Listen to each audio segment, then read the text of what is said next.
గుత్తి వంకాయలు కోసాను నిన్న. అవి నేను లాంగ్ వీడియో పెద్దది అప్లోడ్ చేస్తాను. కోసినది ఇలాగా ప్యాన్ మీద రౌండ్ కోసి దాంట్లో కొంచెం ఉప్పు కారం వేసి చేస్తున్నాను, చూపిస్తున్నాను చూడండి. దానికి కొంచెం ఉప్పు కారం అండ్ అలాగే కొంచెం మసాలా ఉంటుంది కదా, గరం మసాలా, అది వేసి చేస్తున్నాను అనమాట. స్మెల్ అయితే మంచిగా వస్తుంది. లాస్ట్లో చూపిస్తాను ఎలా వచ్చింది అని. అన్నీ టూ సైడ్స్ బాగా మధ్యలో క్లిక్ చేసుకోండి.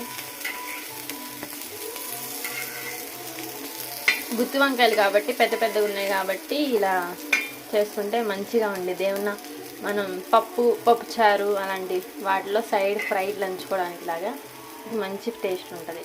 సో బాగా ఫ్రై అయిపోయింది, తీసి పక్కన పెట్టేసుకుంటాం. టేస్ట్ చేద్దాం. చూడడానికి ఫిష్లా ఉంది. కార్తీక మాసం ఈరోజు అయిపోతుంది కాబట్టి నాన్ వెజ్ కూడా తినొచ్చు ఇంకా. కానీ ఇది వంకాయ.